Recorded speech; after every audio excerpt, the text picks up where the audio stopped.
Mchaka ni weche manyien ni ogai mar DCP Rigathi Gachagua onyiso sirikal ni nyaka tii makare kendo mariek e kedo gi midhiero mar oro mokwako Kenya. Gachagua wacho ni jatend piny nyaka yang oro kaka midhiero mapek masani miyo Kenya wich bar mondo miket ne omenda moromo. Ne oloso gi jofwambo e boma Nairobi kama bende ne oloso e wi siasa mag keto sirikal tesre. Nyakidi lero no wachni.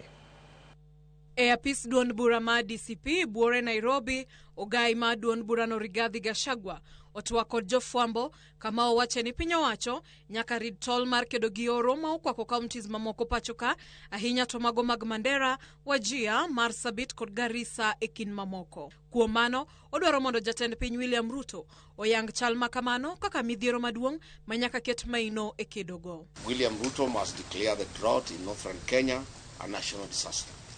Such a declaration will unlock the scale of national and international response required to save lives, protect livelihoods, and restore dignity of the Kenyan people.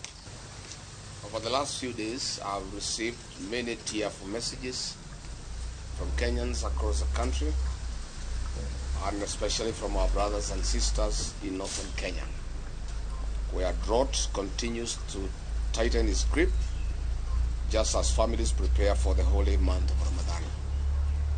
No parent should ever have to watch their child sleep hungry. Kaluwore gi Gachagua, omenda ma shillings bilion 4 ma piny owacho nyoketo mar konyo e kedo gi midhiero mag oro e counties 23 podok rom. In a meeting yesterday, the government, in a typical knee-jerk reaction, allocated 4 billion Kenya shillings to 23 ASAL counties. This translates to approximately 173 million per county, allocated to 3.3 million Kenyans who are affected. This translates to 1,200 Kenya shillings per person.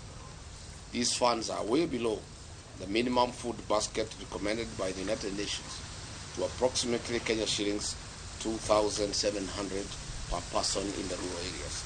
Gachagua noko bedo maluor mar chiwo pache e wi omenda mar NYOTA michiwo ne rawere kaka sir mar choko ohala. Gachagua wacho ni jatend piny William Ruto oloko chenro mar NYOTA pa utimo campaign mare. A World Bank program happening in other African countries like Angola, Mozambique, Nigeria, Senegal, Benin, Togo.